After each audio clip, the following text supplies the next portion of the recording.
A very warm welcome to our audience. We are here today with Dr. Mukesh Kumar. He's an assistant professor in business communication with IIM Raipur. He has won many awards and honors, and he has been associated with a lot of other educational areas. He has been an assistant professor with MIT University and has written many uh, published papers on international and national conferences and publications. As his students call him, he is a very dynamic orator and a favorite amongst his students. We welcome you, sir. Thank you, Deepika. It's my pleasure to talk to you today. And I'm really happy that I'm getting this opportunity to talk to this audience. Yes, Deepika. Yes, sir. They're looking forward to your. Yes, sir. Okay. So, shall we start with the questions?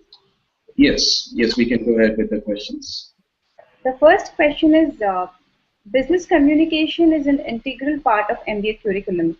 What are some of the interesting tactics that you have involved in your training and teachings?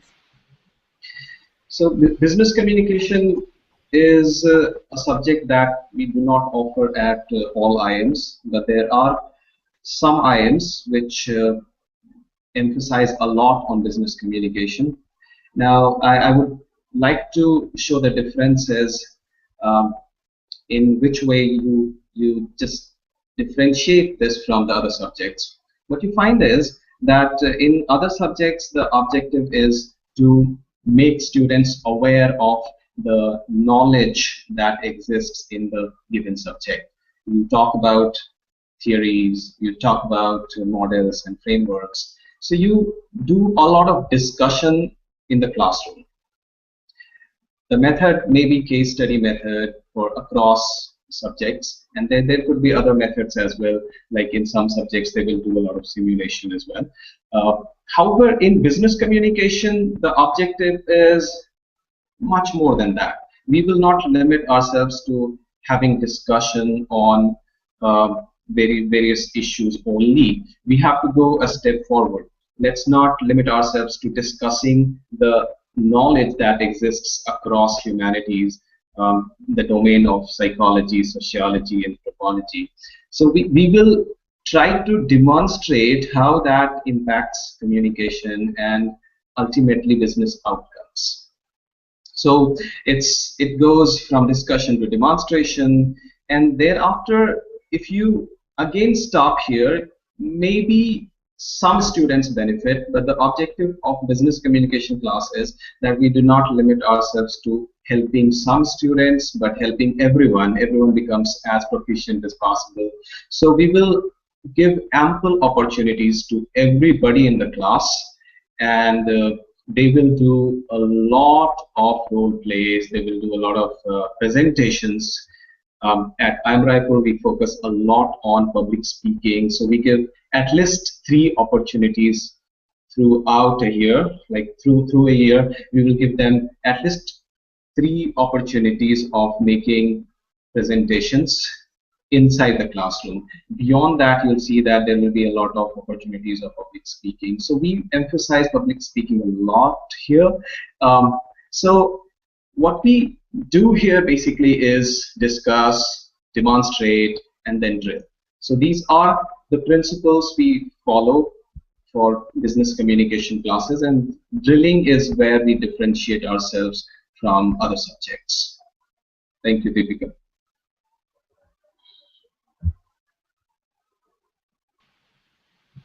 Well said, sir. The 3 Ds, which are very important in any classroom and especially in an MBA scenario. Very glad to know IIM Raipur is different from a lot of other institutes of its kind. Moving on to the next question. Business communication is a subject which is either a favorite or a much dreaded area for the students. How do you push the introverts out of their comfort zone to open up? Now, this is a big challenge for us in every class. Every batch comes with a lot of students who will be very enthusiastic about the subject, and they will enjoy making a presentation. They really enjoy being in the middle of the class and talking, getting the opportunity to persuade people, and just say things that they wanted to share. So you find that there is a lot of enthusiasm among only a small set of students. It's not for everybody. Now there we have a problem. We cannot be happy that some of our students are doing well. We have to create the same kind of enthusiasm, persuasion, that skill of persuasion. So we have to build that in every student. And that's why what we do is, as soon as the students enter IIM, what we do is we start segmenting them. So during the orientation program, we will conduct a lot of activities, which will be fun activities, and through these activities, we will just try to have um, the segmentation going on, and that will not be limited to speaking skills. We will also do segmentation on writing, but because the focus is on public speaking here, we will segment the students into three categories. Okay, so those who enjoy public speaking a lot, then those who can do public speaking but they don't know what content they should share with the audience. So sometimes they don't know how to build their idea. Maybe they don't know what content they can use. They sometimes fail to see 360-degree of the subject. So they will talk from a perspective, but not from all perspectives. So we have to show them how to build any idea, how to build the content. That's the challenge for this group, which is comfortable talking, being in the middle of the class, but doesn't know how to build the content. And then there will be the third group, which fears public speaking a lot. And for them, it's like the proverbial "I fear public speaking more than death." So there are those students as well. And today I just want to share the story of one of those students I met last year. So this student was so apprehensive of public speaking that he would skip classes. Like he would not come to class when he was supposed to deliver. And I found that he did not turn up for the final presentation he was supposed to make for the grade, and he did that even for the other subject. And then I started worrying about him, and I had to call for him. I had a one-on-one with him, and he came up with some reasons which I could not even imagine. He talked about his financial condition being bad, his father was shy, that is why he's also shy, and he would come up with a long presentation to convince me why he cannot deliver. So I had to spend a lot of time with him doing one-on-ones, telling him that there is no difference between him and the other students. So there were psychological blocks which he was unable to overcome. So a lot of one-on-ones happened, followed by some dry runs. I would sit in his presentation, nobody else was there, and I would make him deliver. And then there was a lot of positive reinforcement. I would tell him, you are doing well, there is nothing wrong with your presentation skills, you are as good as any other person in your class. So I would do a lot of positive reinforcement. And then I gave him an opportunity to deliver. I wouldn't tell you that there was some miracle that happened. He managed to deliver this time. He was near his laptop. He would play with his laptop and then still try to deliver. But this time he could deliver for 5 to 6 minutes. I was happy, and I could see that there was some hope. He would probably pick up, and he would probably deliver as well as other candidates. Didn't happen. He again skipped classes. And then I had to call him, persuade him, there is nothing wrong, you can do it. So a lot of persuasion forced him to make a presentation again. And what we do here is every evening, whenever possible, actually, we try to meet and ask students to deliver on business classics. So they prepare, they go through a business classic, and then they will present on those books. I gave him this opportunity, and this time he did a wonderful presentation. And out of the four candidates who were present that day, the audience chose him as the best presenter, and we gave away a book as a prize for him. So I could see that changes started happening, but it took a long time. It was in 6 or 7 months that I saw that change in him. So we have to deal with every student the way they are, just understand them and deliver as per their needs. So we have to customize our techniques. Sometimes one-on-ones help, sometimes dry runs help, sometimes positive reinforcement is enough, and sometimes just providing opportunities is good enough. Yes, sir. As you mentioned, positive reinforcements really help, and it's good to see the type of effort that you're putting to really make it a life-changing experience for many students. Now, next question would be any latest advancements or topic in communication you would like to introduce to our audience? Uh, so honestly, I'm fairly new to IIMs, and I'm still trying to understand much um, how I can help the managers to prepare themselves for their future challenges. Coming from the industry background, I guess we have talked about it in my profile.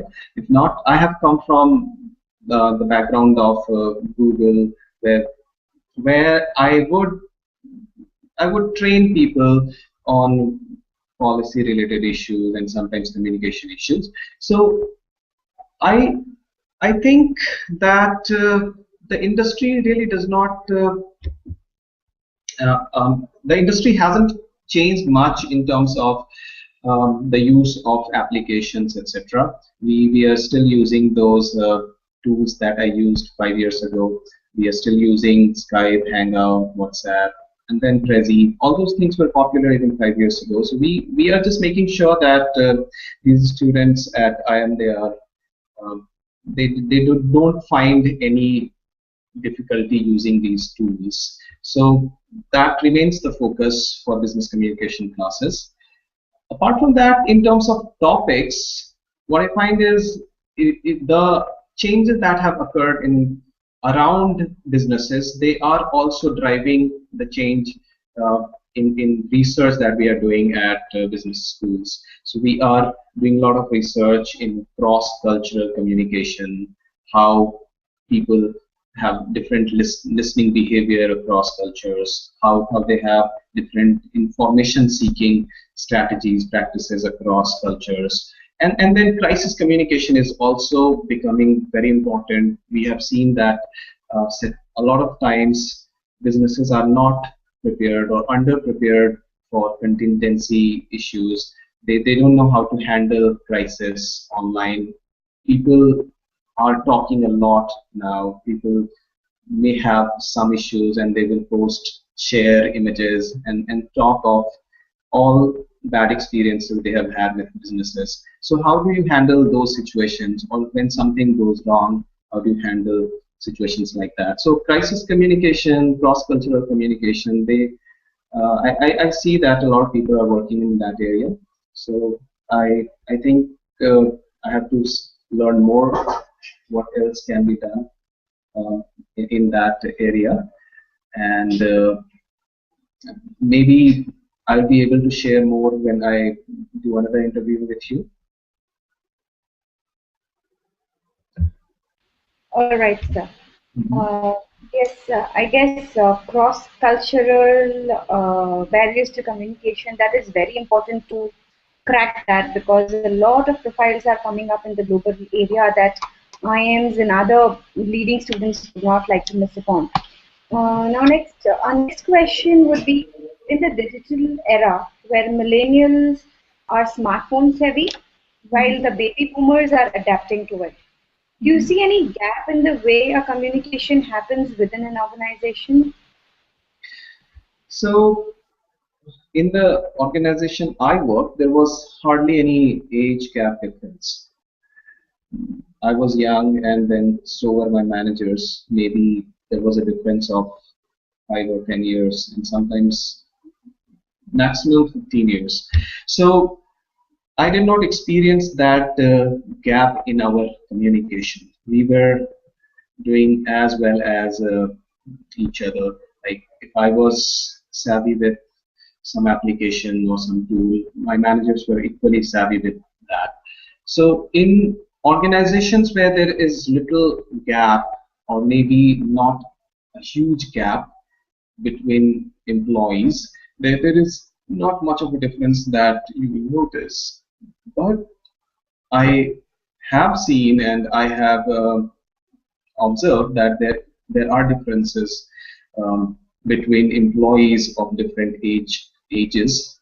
So you will find that while informal channels are liked, preferred by young employees, senior employees in the company will still like to go for formal channels of communication, and then uh, it's really difficult to get reports from young employees. So reporting issues are always there. They will execute, they will do the work often, but they will not report in time. So that can have untoward results for the businesses, and that remains a concern.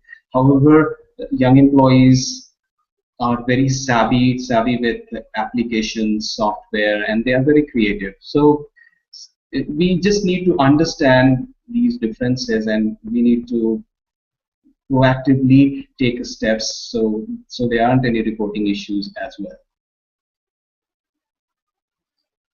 All right. So we see issues from both the sides of the from the seniors and from the juniors. Yes, whereas reporting and formal communication, we have to fight our own way into it. Mhm. The next question would be with the ever-evolving writing skills. We have seen many a top school alumnus becoming successful authors, be it Chetan Bhagat, Amish Tripathi, or Rashmi Bansal. Do you find such aspirations amidst your students?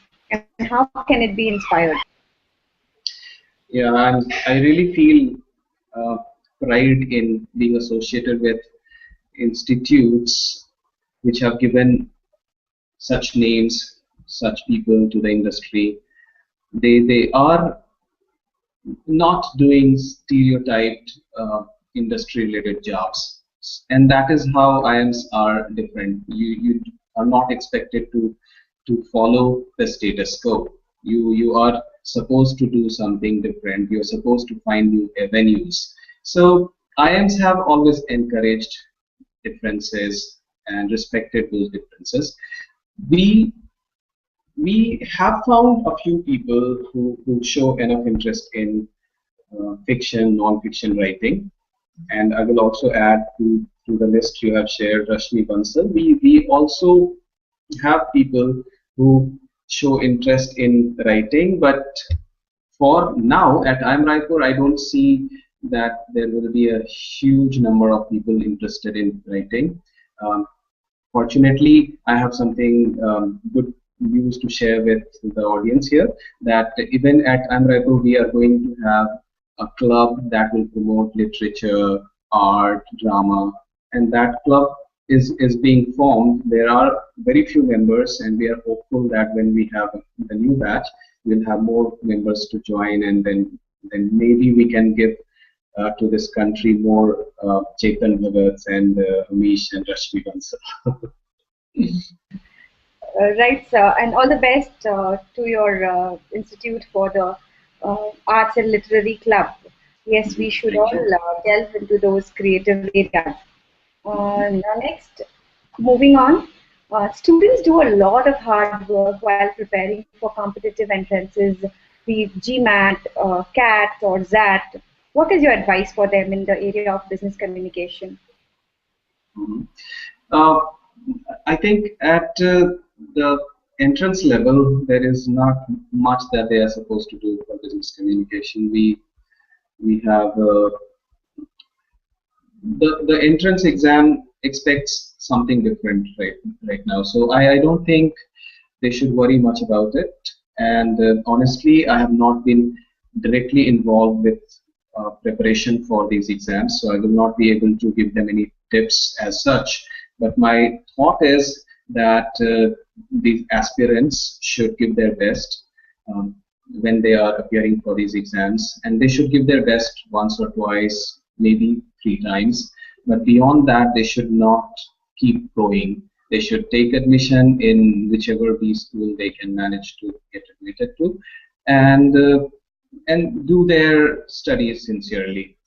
I know that everyone wants to be in one of these institutes. Seats are limited, and it doesn't mean that you are um, less intelligent or you are not a good student. That's not the message. We have limited resources, and only those who are putting their best efforts get through. So they should not keep doing it for many years. If you can make it in 2 or 3 attempts, that's good. Otherwise, you should move on. And I think that's all I can say, because I am not really involved with preparation for these exams. All right, so a very candid advice: move on if you have to, because letting go and exploring other opportunities is the way ahead in life. Now, last question: what would be your message to our management fraternity and other members of MBA Club India? Um, I think I'm very young to give a message to management fraternity. But my thought is that there has been consistent appeal from various sections that IIMs should not be job seekers; they should be job providers. So this is a call from all our leaders, and even common man expects from us that we should be job providers. So I think we have been doing fairly well in this area, and I see that many of IIM students have made best use of the business-friendly atmosphere that is building in India. So IIM students should not limit themselves to getting a good job, but they should be job providers. That's my appeal to IIM students. And then about your MBA Club India, I'm really happy that you are creating some quality content and sharing that through your platform, making making the aspirants and all your audience see the realistic picture, and and you are helping them in focused preparation. So I think you should keep doing this. You should keep sharing realistic picture of management program in India, and I just wish good luck to this organization. Thank you. Thank you so much, sir. A lot of candid advices, yes, and as you have said, portraying a realistic picture, that is what we try to do, and our members support us in our vision and in our mission. Thank you so much for being with us. Thank you, Ritika. It was really my pleasure talking to you. Thank you, sir. Bye. Bye bye.